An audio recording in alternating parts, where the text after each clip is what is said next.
Y el programa será esta noche más frívolo que nunca, porque hablaremos acerca de la moda en algunos momentos de la historia de Francia.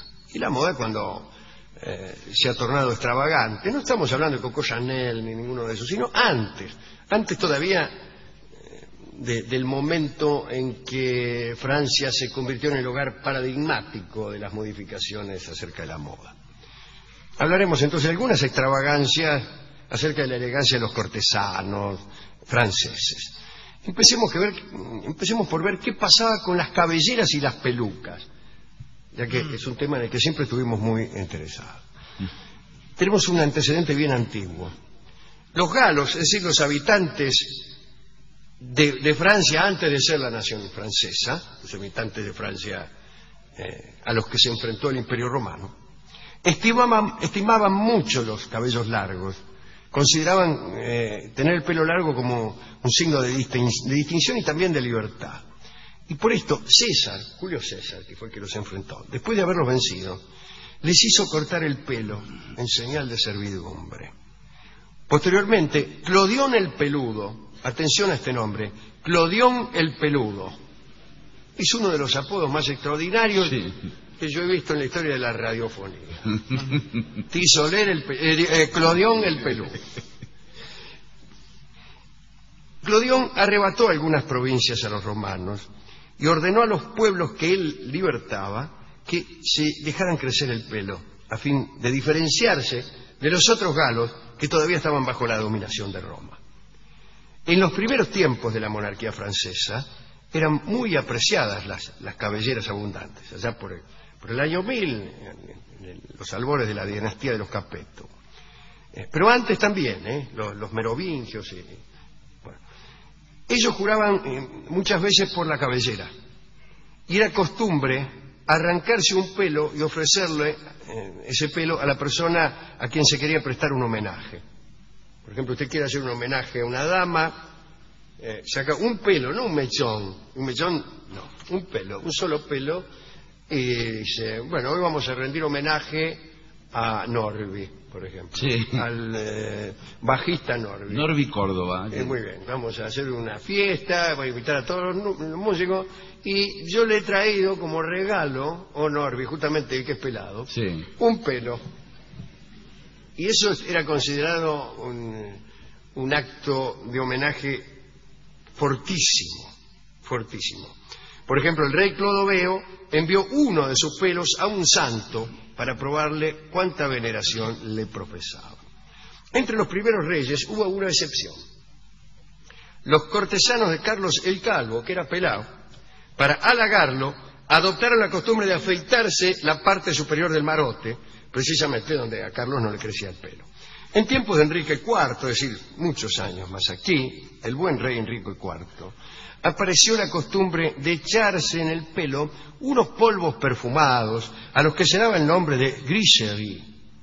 En tiempos de Luis XIV, un poco después, se empleó para este objeto una mezcla de musgo de roble y harina de habas, que se llamaba polvo de Chipre, que te lo ponías en el melón y era como una brillantina canosa, pastosa, que reíste de la capilena. Qué raro, ¿no? Qué raro. Ahora no se usa más la brillantina. La última persona que usa brillantina soy yo. ¿Usa brillantina? Yo uso brillantina, sí. ¿Dónde? Pero brillantina opaca usa usted. ¿Le parece? No, es que tengo el pelo tan opaco que me meto medio kilo de brillantina y aún así prevalece la opacidad. Cuando llegó la época de las pelucas, las hubo no solo de cabellos humanos, sino también de crin o de estopa, según los precios, ¿no? Eran de varias clases. Tenían nombre, según la forma. Peluca de nido de urraca. Qué lindo. Bueno, tiene peluca de nido de urraca extraordinario. De martillo, estilo inconstante. Inconstante es una peluca toda suelta, que va para cualquier parte. A lo celoso. Multitud de edictos reales se ocuparon de las pelucas y de los peluqueros. Se crearon 40 cargos públicos que tenían que ver con la recolección del pelo hasta con la limpieza del pelo. Y como bien sabemos, el más importante de esos cargos era el de intendente del gabinete de las pelucas, que presidía la elección del monarca cada mañana. Se levantaba el monarca, esto ya era una ceremonia increíble. Iban un montón de cortesanos, había uno que lo tenía que tocar, que levantar, el otro lo llevaba a vestirse, y había uno, que era el intendente del gabinete de las pelucas, que le presentaba como 5 o 6 cabecitas de madera, donde estaban montadas las pelucas como la vidriera de Pozzi. Sí. Y el rey elegía. Dice... Hoy está. Buenos días, su majestad. ¿Qué peluca se va a calzar hoy en su ilustre marote? Y el Reinaldo cachaba la que más le convenía. Probaba, y ese tipo era el más importante, era muy importante. Bueno, Luis XIV tenía razones personales para fomentar el uso de pelucas. Vivía en tiempos de este rey un peluquero ilustre, que fue su amigo, llamado Binet. Y este Binet dejó su nombre a un peinado inventado por él, y siempre asistía al rey Luis en sus modas. Todos los elegantes pronto tuvieron sus Binet, que variaban según la condición de las personas. Había pelucas para médicos, para profesores, para ministros y príncipes. Y la forma y disposición de las pelucas eran distintas según el rango de quien las llevaba. Es decir, te miraban y ya sabían qué eras. Está mal eso. Es una medida de ingeniería social. Es tan peligrosa como la de obligarte a llevar un uniforme según la casta a la que perteneces. Si sos poner médico, no te podés poner peluca de cortesano. Si sos noble, tenés una peluca, y si sos plebeyo, otra. Impresionante, ¿no? Bueno, no sé si eso no ocurre ahora. En el siglo XVIII, las pelucas fueron sustituidas por enormes peinados, especialmente las mujeres. Las mujeres usaban unos peinados enormes. Saint-Simon dijo: los peinados de la época se componen de perifolios de 2 pies de alto, 60 centímetros, y colocan el rostro de las mujeres en el centro del cuerpo. Eran tan altos los peinados que el rostro de la mina te quedaba en el medio. El ombligo le quedaba. Vos veías venir un bulto y en el medio aparecía la cara de la mina. Ay, en medio del peinado. ¿A usted le gustan los peinados altos? No, en absoluto. No. Además, no sabe si está al derecho o al revés, si está yendo viniendo, es complicado. No, pero además la sensación de derrumbe que uno tiene justamente cuando está intimando con la mina. Sí. Una mina de esos peinados altos. Hasta de ahogo puede ser, en medio del pelo. Salgamos al balcón a intimar. Sí. No, es que la mujer que se peina con el peinado así alto le está diciendo: no me tocarás. ¡Epa! Eso no lo sabía. No sabía eso. Sí. Dice: no me tocarás. Porque hay que estar muy pendiente de ese peinado. No se puede. Toqué, ¿no? Sí. No me tocarás. Bueno, no importa. Pero qué tremendo, ¿no? Ver una mujer que uno estima deshacerse la mujer en pelo. Tiene que tener una cantidad de pelo normal. No puede ser exagerado. ¿A usted no le gusta la mujer muy peluda? No, a mí me gusta la mujer tirando a pelada, por decirlo de alguna manera. ¿Y las amazonas? Porque me da el pelo me pica, la presencia del pelo. ¿No? Para eso estoy yo. Y bueno, así que ya saben. Para estos peinados, para estos con armazón, sí, se disponía un armazón de alambre grueso, y a veces, cuando subían en los coches con techo, las cortesanas tenían que arrodillar, agacharse, claro, y viajar todo el tiempo así, porque si no les pegaba el peinado en el techo, y se enfermaban del cogote, evidentemente. Una de las invenciones más aplaudidas fue la que llevó la duquesa de Chartres en 1774. Podía verse entre alambres y esculturas del pelo, era como una enorme escultura, en la que figuraban la figura de su hijo, el duque de Beaujolais. ¿Hecho con pelo? Sí, todo con pelo, en brazos de su nodriza. Había también un loro que picoteaba una cereza y un morochito. Este debe ser el morochito, decía. Bueno, ¿y cuánto tardan en hacerle un peinado con escultura de pelo? Muchísimo, más que en hacerse rastras. En la época de la Revolución Francesa, la escarapela tricolor, aquella que inventó Camilo Desmoulins, fue el adorno obligado de los peinados. Obligado, pero no por la moda, obligado por la cana, porque si te agarraban sin escarapela, la primera vez 8 días en cana. Reincidencia, vas presa por sospechosa y te podían tocar 6 años de reclusión. Últimos detalles que explican el nacimiento de algunos usos de la moda y que parecen provenir del capricho de algún príncipe. Por ejemplo, las hijas de Luis IX. Luis IX de Francia era también San Luis. Era el rey santo. Tenían las patas enormes. ¿Las chicas? Las chicas. Pies enormes y poco gratos. ¡Ay, qué feo! Y dice, empezaron a llevar vestidos largos de arrastre y de ahí nacieron los vestidos de cola. De las hijas de Luis IX que tenían las patas grandes. La esposa de Felipe III tenía un cogote desmesuradamente largo, según el cronista Brantôme, que dice que el cogote de la mujer de Felipe III era capaz de humillar a una cigüeña. Señor.